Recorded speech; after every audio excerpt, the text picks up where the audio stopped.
ആകാശവാണി മൻ കി ബാത്ത് അഥവാ മനസ്സ് പറയുന്നത് എന്ന പരിപാടിയിൽ പ്രധാനമന്ത്രി ശ്രീ നരേന്ദ്രമോദി രാജ്യത്തെ ജനങ്ങളോട് സംസാരിച്ചതിന്റെ മലയാള പരിഭാഷ ഇപ്പോൾ കേൾക്കാം. എൻ്റെ പ്രിയപ്പെട്ട നാട്ടുകാരെ, നമസ്കാരം. ഒരിക്കൽ കൂടി മൻ കി ബാത്തിൽ എൻ്റെ എല്ലാ കുടുംബാംഗങ്ങൾക്കും സ്വാഗതം. ഇന്നൊരിക്കൽ കൂടി നമ്മൾ രാജ്യത്തിൻ്റെ നേട്ടങ്ങളെക്കുറിച്ചും രാജ്യത്തെ ജനങ്ങളുടെ കൂട്ടായ പരിശ്രമങ്ങളെക്കുറിച്ചും സംസാരിക്കും. വികസിത ഭാരതത്തിൻ്റെ അടിത്തറ ശക്തിപ്പെടുത്തുന്ന 21-ാം നൂറ്റാണ്ടിലെ ഭാരതത്തിൽ പലതും സംഭവിക്കുന്നു. ഉദാഹരണത്തിന്, ഈ ആഗസ്റ്റ് 23-ന് നമ്മളെല്ലാ നാട്ടുകാരും ആദ്യത്തെ ദേശീയ ബഹിരാകാശ ദിനം ആഘോഷിച്ചു. നമ്മളെല്ലാവരും ഈ ദിവസം ആഘോഷിക്കുകയും ചന്ദ്രയാൻ 3ന്റെ വിജയം ഒരിക്കൽ കൂടി ആഘോഷിക്കുകയും ചെയ്തിട്ടുണ്ടാകുമെന്ന് എനിക്കുറപ്പുണ്ട്. കഴിഞ്ഞ വർഷം ഈ ദിവസം ചന്ദ്രയാൻ 3 ചന്ദ്രൻ്റെ തെക്കുഭാഗത്തുള്ള ശിവശക്തി പോയിന്റിൽ വിജയകരമായി ലാൻഡ് ചെയ്തിരുന്നു. ഈ അഭിമാനകരമായ നേട്ടം കൈവരിക്കുന്ന ലോകത്തിലെ ആദ്യത്തെ രാജ്യമായി ഭാരതം മാറി. സുഹൃത്തുക്കളെ, ബഹിരാകാശ മേഖലയിലെ പരിഷ്കാരങ്ങളിൽ നിന്ന് രാജ്യത്തെ യുവാക്കൾക്കും വളരെയധികം പ്രയോജനം ലഭിച്ചിട്ടുണ്ട്. അതിനാൽ ബഹിരാകാശ മേഖലയുമായി ബന്ധപ്പെട്ട നമ്മുടെ ചില യുവ സഹപ്രവർത്തകരുമായി ഇന്ന് മൻ കി ബാത്തിൽ സംസാരിക്കാമെന്ന് ഞാൻ ചിന്തിച്ചു. സ്പേസ് ടെക് സ്റ്റാർട്ടപ്പ് ഗാലക്സിയുടെ ടീം എന്നോട് സംസാരിക്കാൻ ചേരുന്നു. IIT മദ്രാസിലെ പൂർവ്വ വിദ്യാർത്ഥികളാണ് ഈ സ്റ്റാർട്ടപ്പ് ആരംഭിച്ചത്. ഈ ചെറുപ്പക്കാരെല്ലാം ഇന്ന് ഫോൺ ലൈനിൽ നമ്മളോടൊപ്പമുണ്ട്. സുഷയ്, ഡെനിൽ, രക്ഷിത്, കിഷൻ, കൂടാതെ പ്രണീത്. ഈ യുവാക്കളുടെ അനുഭവങ്ങൾ നമുക്ക് മനസ്സിലാക്കാം. ഹലോ. നമസ്കാരം. നമസ്കാരം സാർ. സുഹൃത്തുക്കളെ, IIT മദ്രാസ് കാലത്തുള്ള നിങ്ങളുടെ സൗഹൃദം ഇപ്പോഴും ദൃഢമായിരിക്കുന്നത് കാണുന്നതിൽ എനിക്ക് സന്തോഷമുണ്ട്. അതുകൊണ്ടാണ് നിങ്ങൾ ഒരുമിച്ച് ഗാലക്സ് ആയി ആരംഭിക്കാൻ തീരുമാനിച്ചത്. ഇന്ന് എനിക്കും അക്കാര്യത്തെക്കുറിച്ച് അറിയണം. എന്നോട് പറയൂ, ഇതോടൊപ്പം നിങ്ങളുടെ സാങ്കേതിക വിദ്യയിൽ നിന്ന് രാജ്യത്തിന് എത്രമാത്രം പ്രയോജനം ലഭിക്കുമെന്ന് പറയൂ. അതെ, എൻ്റെ പേര് സുയേഷ്. അങ്ങ് പറഞ്ഞതുപോലെ ഞങ്ങൾ ഒരുമിച്ചാണ്. IIT മദ്രാസിൽ വെച്ചാണ് എല്ലാവരും ഒത്തുകൂടിയത്. ഞങ്ങളെല്ലാവരും വ്യത്യസ്ത വർഷങ്ങളിൽ അവിടെ പഠിക്കുകയായിരുന്നു. എഞ്ചിനീയറിംഗ് ആയിരുന്നു. തുടർന്ന് ഹൈപ്പർ ലൂപ്പ് എന്നൊരു പ്രോജക്റ്റ് ഉണ്ടെന്ന് അന്ന് ഞങ്ങൾ അറിഞ്ഞു. ഞങ്ങൾ ഒരുമിച്ച് അത് ചെയ്യാൻ തീരുമാനിച്ചു. അതേസമയം ഞങ്ങൾ ഒരു ടീം ആരംഭിച്ചു. അതിൻ്റെ പേര് ആവിഷ്കാർ ഹൈപ്പർ ലൂപ്പ് എന്നായിരുന്നു. അതുമായി ഞങ്ങളും അമേരിക്കയിലേക്ക് പോയി. ആ വർഷം ഏഷ്യയിൽ നിന്ന് അവിടെ പോയി ഞങ്ങളുടെ രാജ്യത്തിൻ്റെ പതാക കൈവശം വെച്ച ഏക ടീം ഞങ്ങളായിരുന്നു. ഞങ്ങൾ അത് ഉയർത്തി.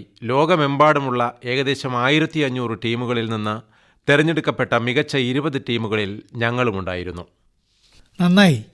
കൂടുതൽ കേൾക്കുന്നതിന് മുമ്പ് ഇതിന് നിങ്ങളെ അഭിനന്ദിക്കട്ടെ ഞാൻ. അങ്ങയ്ക്ക് വളരെ നന്ദി സാർ.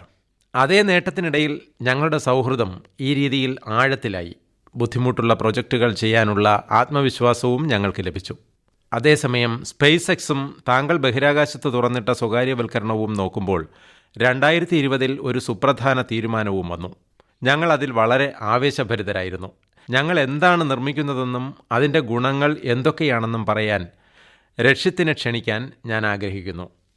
അതെ, എൻ്റെ പേര് രക്ഷിത്. ഈ സാങ്കേതികവിദ്യയിൽ നിന്ന് നമുക്കെങ്ങനെ പ്രയോജനം ലഭിക്കും? ഞാൻ ഇതിന് ഉത്തരം നൽകാം. നിങ്ങൾ ഉത്തരാഖണ്ഡിൽ എവിടെ നിന്നാണ്? സർ, ഞാൻ അൽമോറയിൽ നിന്നാണ്. അപ്പോൾ ബാൽ മിഠായിക്കാരനാണ് താങ്കൾ. അതെ സർ. ബാൽ മിഠായി ഞങ്ങൾക്ക് പ്രിയപ്പെട്ടതാണ്. നമ്മുടെ ലക്ഷ്യാസെന്നില്ലേ, അവൻ സ്ഥിരമായി എനിക്ക് ബാൽ മിഠായി കൊണ്ടുവരുന്നു. അതെ രക്ഷിത്, പറയൂ. അപ്പോൾ നമ്മുടെ ഈ സാങ്കേതിക വിദ്യയ്ക്ക് ബഹിരാകാശത്ത് നിന്ന് മേഘങ്ങളിലൂടെ കാണാൻ കഴിയും. രാത്രിയിൽ പോലും അത് കാണാൻ കഴിയും. അതിനാൽ ഇതുപയോഗിച്ച് നമുക്ക് എല്ലാ ദിവസവും രാജ്യത്തിൻ്റെ ഏത് കോണിൻ്റെയും വ്യക്തമായ ചിത്രമെടുക്കാം. 2 മേഖലകൾ വികസിപ്പിക്കുന്നതിന് ഞങ്ങൾ ഈ ഡേറ്റ ഉപയോഗിക്കും. ഭാരതത്തെ അതീവ സുരക്ഷിതമാക്കുക എന്നതാണ് ആദ്യത്തേത്. ഞങ്ങൾ എല്ലാ ദിവസവും നമ്മുടെ അതിർത്തികളും സമുദ്രങ്ങളും കടലുകളും നിരീക്ഷിക്കും. ശത്രുവിൻ്റെ പ്രവർത്തനങ്ങൾ നിരീക്ഷിക്കുകയും നമ്മുടെ സായുധ സേനയ്ക്ക് വിവരങ്ങൾ നൽകുകയും ചെയ്യും. രണ്ടാമത്തേത് ഭാരതത്തിലെ കർഷകരെ ശാക്തീകരിക്കുക എന്നതാണ്. അതിനാൽ ഭാരതത്തിലെ ചെമ്മീൻ കർഷകർക്കായി ബഹിരാകാശത്ത് നിന്ന് നിലവിലെ ചെലവിൻ്റെ 10-1 നിന്ന് അവരുടെ കുളങ്ങളിലെ ജലത്തിൻ്റെ ഗുണനിലവാരം അളക്കാൻ കഴിയുന്ന ഒരു പ്രോഡക്റ്റ് ഞങ്ങൾ ഇതിനകം സൃഷ്ടിച്ചിട്ടുണ്ട്. ആഗോളതാപനം പോലുള്ള ആഗോള പ്രശ്നങ്ങൾക്കെതിരെ പോരാടുന്നതിന് മുന്നോട്ടു പോകാനും ലോകത്തിന് മികച്ച നിലവാരമുള്ള ഉപഗ്രഹ ചിത്രങ്ങൾ സൃഷ്ടിക്കാനും മികച്ച ഗുണനിലവാരമുള്ള സാറ്റലൈറ്റ് ഡേറ്റ ലോകത്തിന് നൽകാനും ഞങ്ങൾ ആഗ്രഹിക്കുന്നു സർ. നിങ്ങളുടെ കൂട്ടരും ജയ് ജവാൻ ജയ് കിസാൻ എന്ന് പറയും എന്നാണ് ഇതിനർത്ഥം. അതെ സർ, തീർച്ചയായും. സുഹൃത്തുക്കളെ, നിങ്ങൾ വളരെ നല്ല ജോലിയാണ് ചെയ്യുന്നത്. നിങ്ങളുടെ സാങ്കേതിക വിദ്യയുടെ കൃത്യത എന്താണെന്ന് എനിക്കും അറിയാൻ ആഗ്രഹമുണ്ട്. സർ, നമുക്ക് 50 സെൻറ്റിമീറ്ററിൽ താഴെയുള്ള റെസല്യൂഷനിലേക്ക് പോകാനാകും. ഒരു സമയം ഏകദേശം 300 ചതുരശ്ര കിലോമീറ്ററിലധികം വിസ്തീർണം നമുക്ക് ചിത്രീകരിക്കാൻ കഴിയും. ഉറപ്പായും ഇത് കേൾക്കുമ്പോൾ നാട്ടുകാർ അഭിമാനിക്കുമെന്ന് ഞാൻ കരുതുന്നു. എന്നാൽ മറ്റൊരു ചോദ്യം ചോദിക്കാൻ ഞാൻ ആഗ്രഹിക്കുന്നു. തീർച്ചയായും സാർ. ബഹിരാകാശ ആവാസ വ്യവസ്ഥ വളരെ ഊർജ്ജസ്വലമായി കൊണ്ടിരിക്കുകയാണ്. നിങ്ങളുടെ ടീം ഇപ്പോൾ എന്തു മാറ്റങ്ങളാണ് കാണുന്നത്? സർ, എൻ്റെ പേര് കിഷൻ. ഗാലക്സ് ഐ ലോഞ്ച് ചെയ്തതിന് ശേഷം ഇൻസ്പേസ് വരുന്നത് ഞങ്ങൾ കണ്ടു. കൂടാതെ Jio spatial data policy, India space policy എന്നിങ്ങനെയുള്ള നിരവധി പോളിസികൾ വരുന്നതും ഞങ്ങൾ കണ്ടു. കഴിഞ്ഞ 3 വർഷത്തിനിടയിൽ ഒരുപാട് മാറ്റങ്ങൾ വരുന്നതും ഒരുപാട് പ്രക്രിയകൾ, ധാരാളം അടിസ്ഥാന സൗകര്യങ്ങളും ധാരാളം സൗകര്യങ്ങളും ISRO ലഭ്യമാക്കിയതും വളരെ നല്ല രീതിയിലുള്ളതുമാണ്. ISROയിൽ പോയി ഹാർഡ്വെയർ പരിശോധിക്കുന്നത് പോലെ ഇതിപ്പോൾ വളരെ എളുപ്പത്തിൽ ചെയ്യാം. 3 വർഷം മുമ്പ് ആ പ്രക്രിയകൾ അത്രയൊന്നും ഉണ്ടായിരുന്നില്ല. ഇത് ഞങ്ങൾക്കും പല സ്റ്റാർട്ടപ്പുകൾക്കും വളരെ സഹായകരമാണ്. സമീപകാല FDI നയങ്ങൾ കാരണം, സൗകര്യങ്ങളുടെ ലഭ്യത കാരണം സ്റ്റാർട്ടപ്പുകൾക്ക് വരാൻ ധാരാളം പ്രോത്സാഹനമുണ്ട്. വികസനം സാധാരണയായി വളരെ ബുദ്ധിമുട്ടുള്ള അത്തരം ഒരു മേഖലയിൽ അത്തരം സ്റ്റാർട്ടപ്പുകൾക്ക് വളരെ എളുപ്പത്തിലും വളരെ നന്നായി വരാനും വികസിപ്പിക്കാനും കഴിയും. ചെലവേറിയതും സമയമെടുത്തും ആയവ ഉണ്ടായിരിക്കെ നിലവിലെ പോളിസികളും ഇൻസ്പേസും വന്നതിന് ശേഷം സ്റ്റാർട്ടപ്പുകൾക്ക് പലതും എളുപ്പമായി. എൻ്റെ സുഹൃത്ത് ഡെനിൽ ചാവടയ്ക്കും ഇതേക്കുറിച്ച് പറയാനുണ്ട് സർ. ഡെനിൽ പറയൂ. സർ, ഞങ്ങൾ ഒരു കാര്യം കൂടി നിരീക്ഷിച്ചു. എഞ്ചിനീയറിംഗ് വിദ്യാർത്ഥികളുടെ ചിന്താഗതിയിൽ ഒരു മാറ്റം ഞങ്ങൾ കണ്ടു. നേരത്തെ അവർക്ക് ഉപരിപഠനത്തിന് പുറത്തു പോകണമെന്ന് ആഗ്രഹമുണ്ടായിരുന്നു. അവിടെയും ബഹിരാകാശ ഡൊമൈനിലും പ്രവർത്തിക്കാൻ അവർ ആഗ്രഹിച്ചു. എന്നാൽ ഇപ്പോൾ ഇന്ത്യയിൽ ഒരു ബഹിരാകാശ ഇക്കോസിസ്റ്റം വളരെ നന്നായി വരുന്നതിനാൽ അതിനാലാണ് അവർ ഇന്ത്യയിൽ തിരിച്ചെത്തി ഈ ഇക്കോയിൽ പ്രവർത്തിക്കാൻ തുടങ്ങിയത്, സിസ്റ്റത്തിന്റെ ഭാഗമാകാൻ ആഗ്രഹിക്കുന്നത്. അതിനാൽ ഞങ്ങൾക്ക് വളരെ നല്ല അഭിപ്രായം ലഭിച്ചു. ഇത് കാരണം ചില ആളുകൾ ഞങ്ങളുടെ സ്വന്തം കമ്പനിയിൽ ജോലിക്ക് തിരികെ വരുന്നു. കിഷനും ഡെനിലും നിങ്ങൾ രണ്ടുപേരും സൂചിപ്പിച്ച പോലെ ഒരു മേഖലയിൽ ഒരു പരിഷ്കാരമുണ്ടാകുമ്പോൾ പരിഷ്കരണത്തിന് എത്രയധികം ഫലമുണ്ടാകുമെന്ന് പലരും ശ്രദ്ധിച്ചിട്ടുണ്ടാകില്ല എന്ന് ഞാൻ കരുതുന്നു. എത്ര പേർക്കത് പ്രയോജനപ്പെടുന്നു? നിങ്ങളുടെ വിവരണത്തിൽ നിന്ന് നിങ്ങൾ ആ മേഖലയിലായതിനാൽ അത് തീർച്ചയായും നിങ്ങളുടെ മനസ്സിലേക്ക് വരുന്നു. കൂടാതെ രാജ്യത്തെ യുവാക്കൾ ഇപ്പോൾ ഈ രംഗത്ത് അവരുടെ ഭാവി പരീക്ഷിക്കാൻ ആഗ്രഹിക്കുന്നുവെന്നും അവരുടെ കഴിവുകൾ ഉപയോഗിക്കാൻ ആഗ്രഹിക്കുന്നുവെന്നും നിങ്ങൾ നിരീക്ഷിച്ചു. നിങ്ങളുടെ നിരീക്ഷണം വളരെ നല്ലതാണ്. മറ്റൊരു ചോദ്യം, സ്റ്റാർട്ടപ്പുകളിലും ബഹിരാകാശ മേഖലയിലും വിജയം കൈവരിക്കാൻ ആഗ്രഹിക്കുന്ന യുവാക്കൾക്ക് എന്ത് സന്ദേശമാണ് നൽകാൻ നിങ്ങൾ ആഗ്രഹിക്കുന്നതെന്ന് ഞാൻ ചോദിക്കാൻ ആഗ്രഹിക്കുന്നു. ഞാൻ പ്രണീതാണ് സാർ സംസാരിക്കുന്നത്. ഞാൻ ഉത്തരം പറയാം. അതെ പ്രണീത്, പറയൂ. സർ, എൻ്റെ കുറച്ച് വർഷത്തെ അനുഭവത്തിൽ നിന്ന് 2 കാര്യങ്ങൾ പറയാൻ ഞാൻ ആഗ്രഹിക്കുന്നു. ഒന്നാമതായി, നിങ്ങൾ സ്വയം സ്റ്റാർട്ടപ്പ് ആരംഭിക്കാൻ ആഗ്രഹിക്കുന്നുവെങ്കിൽ ഇതാണ് അവസരം. കാരണം ലോകമെമ്പാടും ലോകത്തിലെ ഏറ്റവും വേഗത്തിൽ വളരുന്ന സമ്പദ് വ്യവസ്ഥയുള്ള രാജ്യമാണ് ഇന്ത്യ. ഇതിനർത്ഥം നിങ്ങൾക്ക് ധാരാളം അവസരങ്ങളുണ്ടെന്നാണ്. 24-ാം വയസ്സിൽ അടുത്ത വർഷം ഒരു ഉപഗ്രഹം വിക്ഷേപിക്കുമെന്ന് ചിന്തിക്കുമ്പോൾ എനിക്ക് അഭിമാനം തോന്നുന്നു. അതിൻ്റെ അടിസ്ഥാനത്തിൽ നമ്മുടെ സർക്കാർ ചില പ്രധാന തീരുമാനങ്ങളെടുക്കും. അതിൽ ഞങ്ങളുടെ ഒരു ചെറിയ സംഭാവനയുമുണ്ട്. അത്തരം ചില ദേശീയ പ്രത്യാഘാത പദ്ധതികളിൽ പ്രവർത്തിക്കുക, ഇത് അത്തരമൊരു വ്യവസായമാണ്. ഇത് അത്തരമൊരു സമയമാണ്. ഈ ബഹിരാകാശ വ്യവസായം ഇപ്പോൾ ആരംഭിച്ചിരിക്കുന്നു. അതിനാൽ ഇത് സ്വാധീനത്തിന് മാത്രമല്ല, അവരുടെ സ്വന്തം സാമ്പത്തിക വളർച്ചയ്ക്കും ആഗോള പ്രശ്നം പരിഹരിക്കാനുമുള്ള അവസരമാണെന്ന് എൻ്റെ യുവ സുഹൃത്തുക്കളോട് പറയാൻ ഞാൻ ആഗ്രഹിക്കുന്നു. അതുകൊണ്ട് നമ്മൾ തമ്മിൽ പറയാറുണ്ട്, വലുതാകുമ്പോൾ നടന്മാരാകും, കായിക താരങ്ങളാകും എന്ന് കുട്ടിക്കാലത്ത് പറയാറുണ്ടായിരുന്നു. അതുകൊണ്ട് തന്നെ ഇവിടെ ഇത്തരം സംഭവങ്ങൾ നടന്നിരുന്നു. എന്നാൽ ഇന്ന് നമ്മൾ കേൾക്കുന്നുണ്ടെങ്കിൽ ഒരാൾ വലുതാകുമ്പോൾ ഒരു സംരംഭകനാകാൻ ആഗ്രഹിക്കുന്നു. അയാൾ ബഹിരാകാശ വ്യവസായത്തിൽ പ്രവർത്തിക്കാൻ ആഗ്രഹിക്കുന്നു എന്ന് പറയുന്നു. ഈ മുഴുവൻ പ്രവർത്തനത്തിലും ഞങ്ങളൊരു ചെറിയ പങ്ക് വഹിക്കുന്നുണ്ട് സർ എന്നത് ഞങ്ങൾക്ക് വളരെ അഭിമാനകരമായ നിമിഷമാണ്. സുഹൃത്തുക്കളെ, ഒരു തരത്തിൽ പറഞ്ഞാൽ പ്രണീത്, കിഷൻ, ഡെനിൽ, രക്ഷിത്, സുയഷ്, നിങ്ങളുടെ സൗഹൃദം എത്രത്തോളം ദൃഢമാണോ അത്രയും ശക്തമാണ് നിങ്ങളുടെ സ്റ്റാർട്ടപ്പ്. അതുകൊണ്ടാണ് നിങ്ങൾ വളരെ മനോഹരമായൊരു ജോലി ചെയ്യുന്നത്. കുറച്ചു വർഷങ്ങൾക്ക് മുമ്പ് IIT മദ്രാസ് സന്ദർശിക്കാൻ എനിക്ക് അവസരം ലഭിച്ചു. ആ സ്ഥാപനത്തിൻ്റെ മികവ് നേരിട്ട് അനുഭവിച്ചറിഞ്ഞു. എന്തായാലും ലോകമെമ്പാടും IITയോട് ബഹുമാനമുണ്ട്.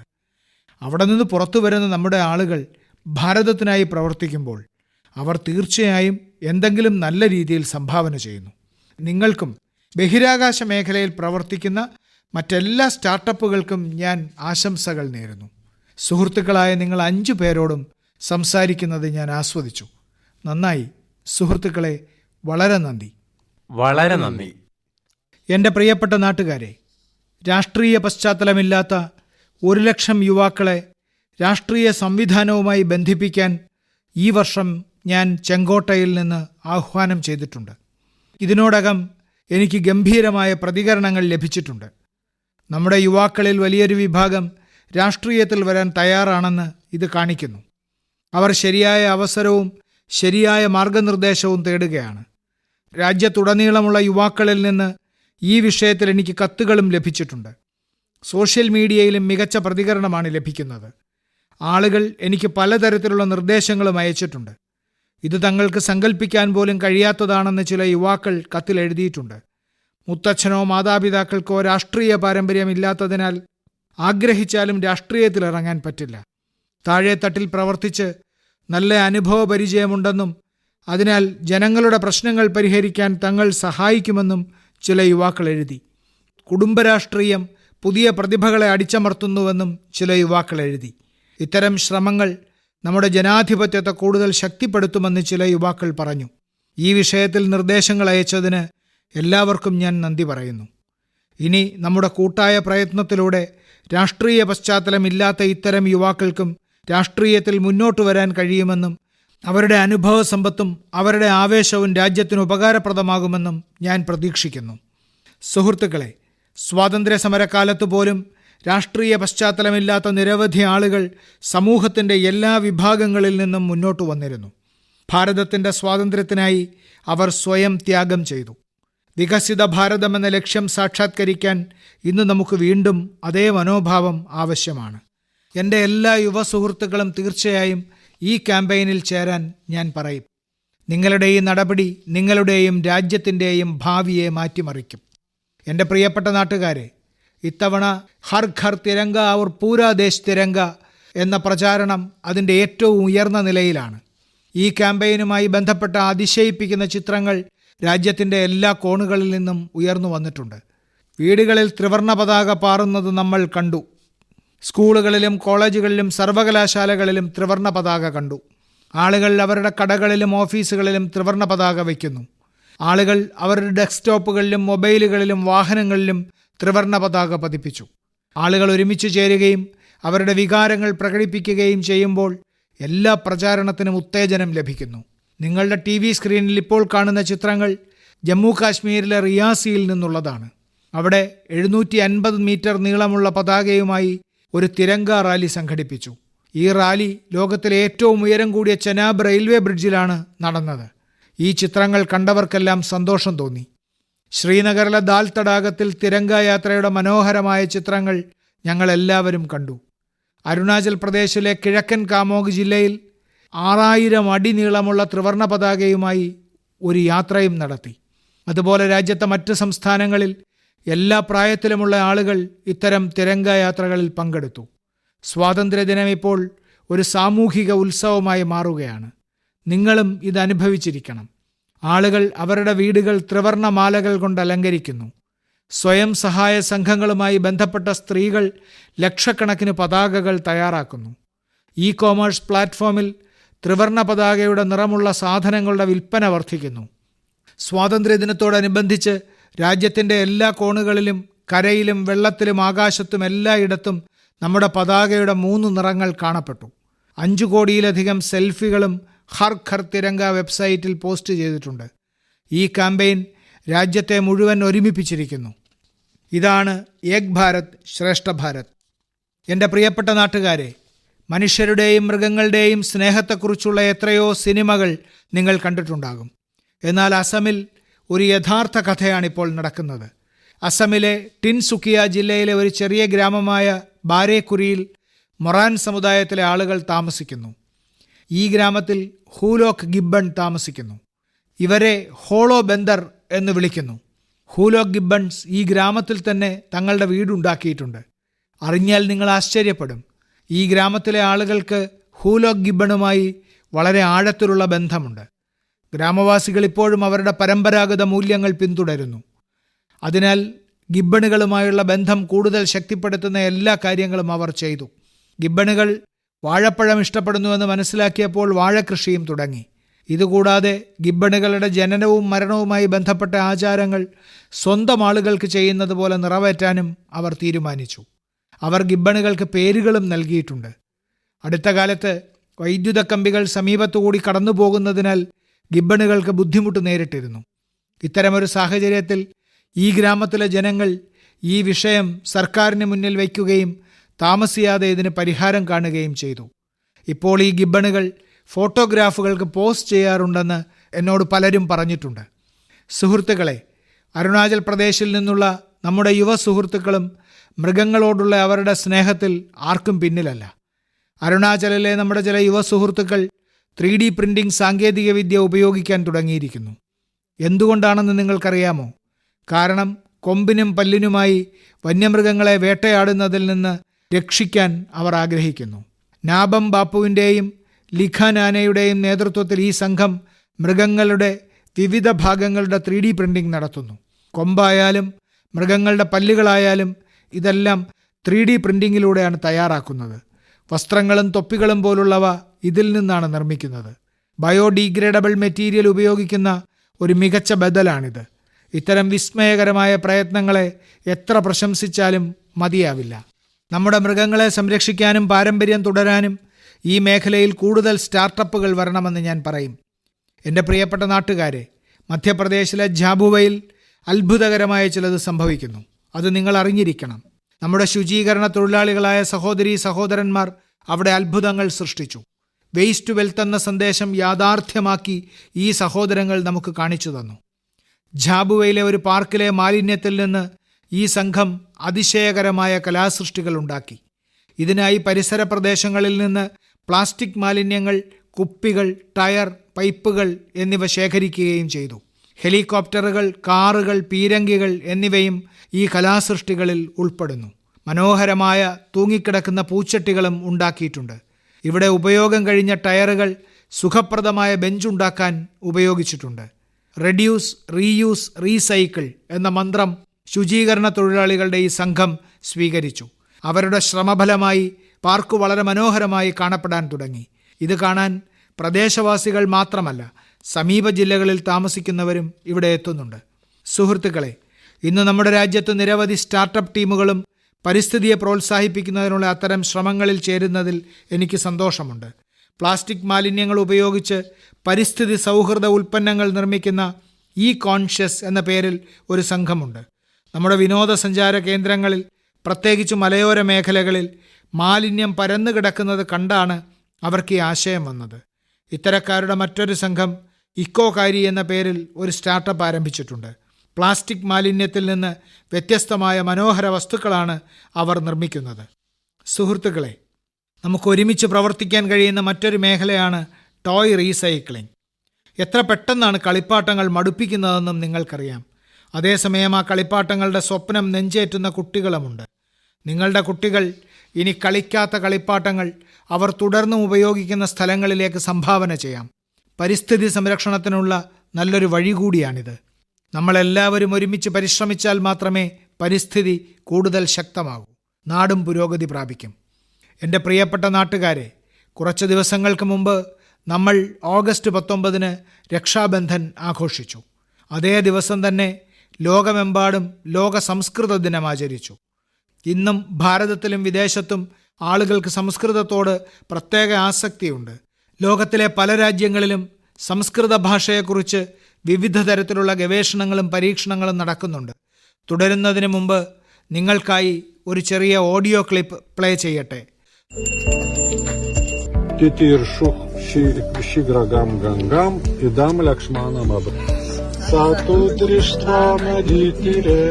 സുഹൃത്തുക്കളെ, ഈ ഓഡിയോ യൂറോപ്പിലെ ലിത്വാനിയയുമായി ബന്ധപ്പെട്ടതാണ്. അവിടെ ഒരു പ്രൊഫസർ വൈറ്റിസ് വിദൂനാസ് ഒരു അതുല്യമായ പരിശ്രമം നടത്തി. അതിന് പേരിട്ടു സംസ്കൃത ഓൺ ദി റിവേഴ്സ്. നേറിസ് നദിയുടെ തീരത്ത് ഒരു സംഘം ആളുകൾ ഒത്തുകൂടി വേദങ്ങളും ഗീതയും ചൊല്ലി. ഇവിടെ കഴിഞ്ഞ കുറച്ചു വർഷങ്ങളായി ഇത്തരം ശ്രമങ്ങൾ തുടരുകയാണ്. സംസ്കൃതത്തെ മുന്നോട്ട് നയിക്കുന്ന ഇത്തരം ശ്രമങ്ങൾ നിങ്ങളും മുന്നോട്ട് കൊണ്ടുവരിക. എൻ്റെ പ്രിയപ്പെട്ട നാട്ടുകാരെ, നമ്മുടെ എല്ലാവരുടെയും ജീവിതത്തിൽ ഫിറ്റ്നസ്സിന് വലിയ പ്രാധാന്യമുണ്ട്. ആരോഗ്യം നിലനിർത്താൻ നമ്മുടെ ഭക്ഷണശീലങ്ങളും ജീവിത രീതികളും ശ്രദ്ധിക്കേണ്ടതുണ്ട്. ഫിറ്റ്നസ്സിനെക്കുറിച്ച് ആളുകളെ ബോധവാന്മാരാക്കാൻ ഫിറ്റ് ഇന്ത്യ ക്യാമ്പയിൻ ആരംഭിച്ചു. ഇന്ന് എല്ലാ പ്രായത്തിലും വിഭാഗത്തിലുമുള്ള ആളുകൾ ആരോഗ്യം നിലനിർത്താൻ യോഗ സ്വീകരിക്കുന്നു. ആളുകൾ ഇപ്പോൾ അവരുടെ പ്ലേറ്റുകളിൽ സൂപ്പർ ഫുഡ് മില്ലറ്റുകൾക്ക് സ്ഥാനം നൽകാൻ തുടങ്ങിയിരിക്കുന്നു. എല്ലാ കുടുംബങ്ങളും ആരോഗ്യമുള്ളവരാണെന്ന് ഉറപ്പാക്കുകയാണ് ഈ ശ്രമങ്ങളുടെ എല്ലാം ലക്ഷ്യം. സുഹൃത്തുക്കളെ, നമ്മുടെ കുടുംബം, നമ്മുടെ സമൂഹം, നമ്മുടെ രാജ്യം, അവരുടെ എല്ലാവരുടെയും ഭാവി നമ്മുടെ കുട്ടികളുടെ ആരോഗ്യത്തെ ആശ്രയിച്ചിരിക്കുന്നു. കുട്ടികളുടെ നല്ല ആരോഗ്യത്തിന് അവർക്ക് ശരിയായ പോഷകാഹാരം തുടർന്നും ലഭിക്കുന്നത് പ്രധാനമാണ്.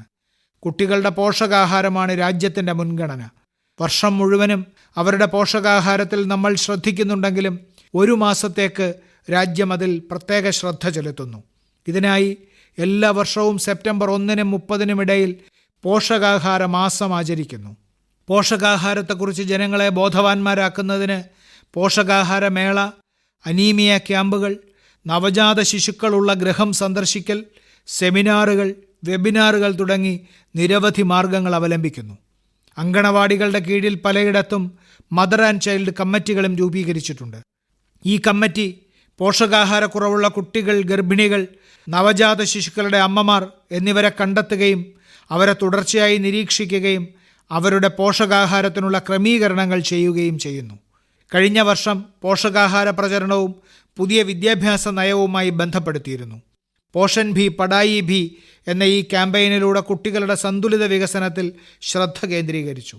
നിങ്ങളുടെ പ്രദേശത്തെ പോഷകാഹാര ബോധവൽക്കരണ ക്യാമ്പയിനിൽ നിങ്ങളും ചേരണം. പോഷകാഹാരക്കുറവിനെതിരായ ഈ പോരാട്ടത്തിൽ നിങ്ങളുടെ ചെറിയ പരിശ്രമം വളരെയധികം സഹായിക്കും. എൻ്റെ പ്രിയപ്പെട്ട നാട്ടുകാരെ, ഇത്തവണത്തെ മൻ കി ബാത്തിൽ ഇത്രമാത്രം.